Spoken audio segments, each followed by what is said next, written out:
Hello guys, welcome back to my new blog. I hope आप सभी लोग अच्छे होंगे। तो गाइस, मैं आप लोग को एक बात बताने वाला हूँ।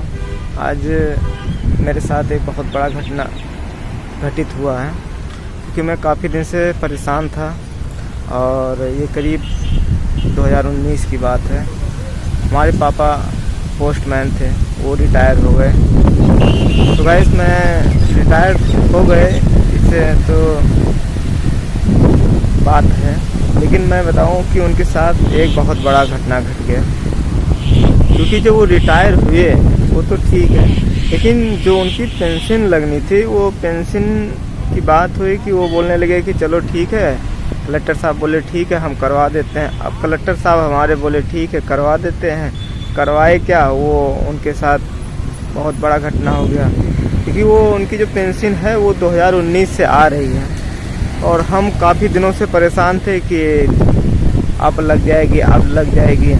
मैं लखनऊ आया हेड ऑफिस, जहाँ पेंशन सबकी बनती है, वहाँ से भी आया, निकलवाया स्टेटमेंट। वो बोले कि भाई ICI वालों के पास मैंने भेज दिया है। तो हम सोचे कि चलो ठीक है, ICI वालों से मिलते हैं।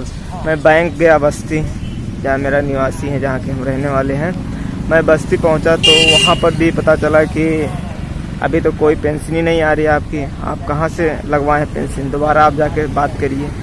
मैं फिर लखनऊ आया, तो फिर मैं लखनऊ बात किया उसके लिए। तो कहने लगे कि आपका अभी पॉलिसी ID नहीं जनरेट हुआ है, तो आप पहले पॉलिसी ID जनरेट कराइए, उसके बाद तो फिर आपका पेंशन चालू होगा।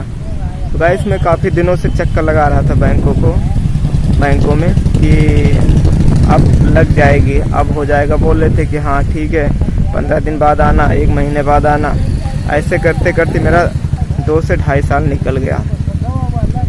तो मुझे बहुत दुख हुआ कि 2 से ढाई साल निकल गया और पेंशन आ रही है, मुझे पता ही नहीं था। क्योंकि वो मेरे अकाउंट में नहीं आ रहा है। जहाँ मेरा पिताजी का अकाउंट होना चाहिए, वहाँ किसी और दूसरे का अकाउंट है, और जो email ID मेरी होनी चाहिए वो किसी और का है। वो email ID जो है वो पिताजी के नाम से है, लेकिन वो किसी और का है। और जो बैंक मैंने लिया था SBI का, SBI में ना जा करके IBDI करके कुछ ऐसे बैंक हैं, उस बैंक में पेंशन जा रहा है। तो काफ़ी दिनों से मैं बहुत परेशान हूँ। तो एक हमारे सर मिल गए ICICI में, वो बोलने लगे 19 क्या बात है, ऐसे क्यों, काफ़ी दिन से आप चक्कर लगा रहे हैं। तो मैंने उनसे अपनी सारी बात बताई, वो मेरा इस काम करने में बहुत मदद कर रहे हैं। तो गाइस, आज मैं अभी वहीं से आ रहा हूँ। मुझे बहुत दुख हो रहा है इस बात से कि सरकारी आदमी हो करके भी परेशानी के सामना करना पड़ रहा है। तो गाइस, आज मैं ईमेल कर दे रहा हूँ, मतलब कर दिया हूँ ICICI के पास कि अकाउंट नंबर, प्लीज़ मेरा अकाउंट नंबर और email ID चेंज किया जाए। क्योंकि पूरा डिटेल डॉक्यूमेंट जो लगे हैं उसमें वो मेरे पापा का ही है, और पापा के लगे, लेकिन उसमें जो है अकाउंट नंबर वो किसी दूसरे का लगा। तो मैंने सर से पूछा ऐसे हो सकता है क्या? कहे हाँ बिल्कुल हो सकता है, आप जहाँ जिससे करवाए हैं वही आपके साथ मिस्टेक किया है। तो गाइस, मैं बताऊँ आप लोग को भी थोड़ा एक्टिव रहिए, क्योंकि अगर आप किसी से जितनी ऑनलाइन सुविधा होती जा रही है उतने ही मतलब मिस्टेकें भी बढ़ रही हैं। क्योंकि हम सोच रहे थे कि चलो ठीक है कर दिए, लेकिन ये बहुत बड़ा फ्रॉड है। क्योंकि आप सोचोगे कर दिए हैं, लेकिन वो करते नहीं। उसमें जो जैसे अकाउंट नंबर हो गया, जो मेन चीज़ हो गया, अकाउंट नंबर के बगैर आपका लगा ऑनलाइन तो हो जाएगा, लेकिन वो पैसा आपके अकाउंट में नहीं आएगा, वो किसी और के ही अकाउंट में जाएगा जिसकी अकाउंट नंबर लगा होगा। और email ID, ये 2 चीज़ विशेष ध्यान है। क्योंकि हर कोई चीज़ नोटिफिकेशन होगा वो email ID पे ही आएगा, और जो अकाउंट नंबर होगा वो उस अकाउंट में आपके पैसे जाएगा, या किसी भी चीज़ का होगा। तो ये चीज़ विशेष ध्यान दिया करिए। दोबारा एक बार ऑनलाइन करने के बाद दोबारा उस रिसीप्ट को मिलाएं और देखें अच्छे से, ताकि ऐसा धोखाधड़ी से सावधान रहें। हमारे साथ बहुत बड़ा घटना घट गया है, लेकिन देखो मैं कोशिश करता हूँ। सर से बात हुई, सर बोल रहे थे कि हाँ 19 अब घबराओ मत, अब तुम्हारा काम हो जाएगा।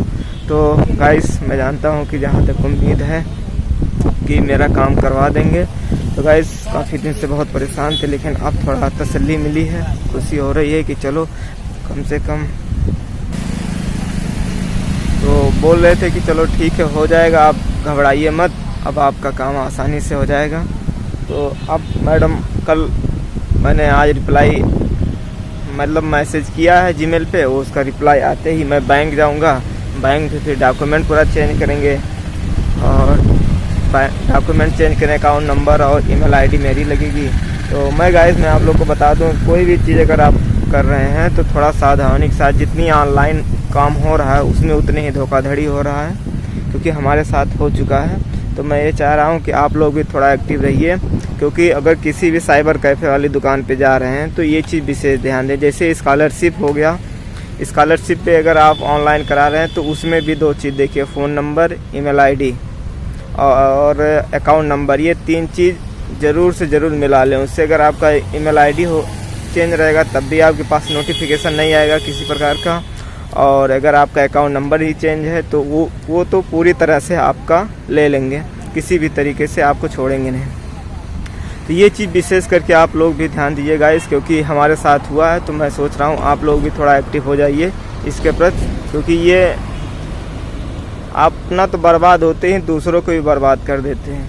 क्योंकि अब जो हमारे साथ घटना घटा, मैं ये तो जांच सर ने बोला है कि हाँ तुम्हारा जो पैसा आया है करीब 2.5 से 3 लाख रुपया मेरा पेंशन जा चुका है उसके अकाउंट में। अब उसको रिकवरी के लिए मैंने सर से बोला है, तो सर बोले हैं कि ठीक है उनीस भाई, हम आपका पूरी मदद करेंगे।